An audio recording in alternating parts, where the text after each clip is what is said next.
In terms of form, Ozymandias is a sonnet, but not one we've ever seen before because of its rhyme scheme. The Petrarchan sonnet originated in the 14th century and has 14 lines. The first 8, called the octave, present a problem, and the last 6, called the sestet, present a solution to that problem. The octave always has an ABBA rhyme scheme, and the rhyme scheme of the sestet can vary. Now, we see elements of the Petrarchan sonnet in Ozymandias. There are 14 lines structured as a group of 8 lines, an octave, which present the statue, and 6 lines, the sestet, which focus on the pedestal and the poem's wider message about power. But it doesn't stop there. Next, we have the Shakespearean sonnet from the 16th century, which is written in iambic pentameter. That's lines of 10 syllables with alternating stressed and unstressed syllables, is divided into 3 stanzas of 4 lines each, known as quatrains, and finished with a rhyming couplet, which also serves as the volta.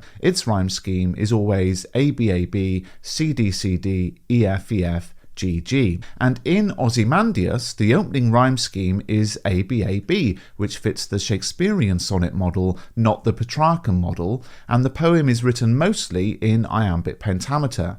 But there's more. The continuing rhyme scheme doesn't follow either sonnet form, but is doing something completely new. So what's going on? Well, whether you would choose to say that Ozymandias moves from a Petrarchan to a Shakespearean to a new form of sonnet, or would simply write that the poem is a sonnet, but one which is continually adapting and changing, lacking consistency in the rhyme scheme, the question is why? In a poem that says human power is transitory, it doesn't last forever, it changes over time, the rhyme scheme is also transitory, it changes over time as the poem progresses.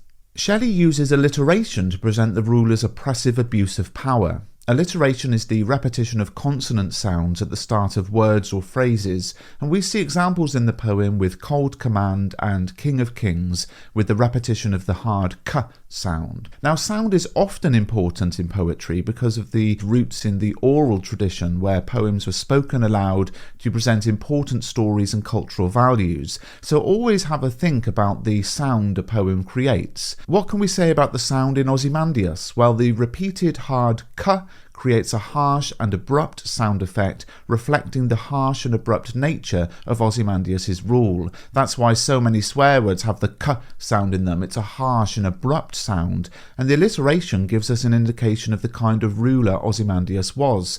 This harsh sound reflects the oppressive power Ozymandias possessed, emphasizing the poem's presentation of his cruelty. Now notice how that's analysing the effect of the alliteration, the repeated k sound, and not the meaning of the words themselves. That's a mistake a lot of students make. They identify alliteration but analyse the meaning or symbolism of the words rather than the alliteration, the effect of the repeated sound. In poetry, caesura is a stop or pause within a line, often indicated by punctuation such as a comma or full stop. Look at this example with the full stop in Ozymandias, nothing beside remains.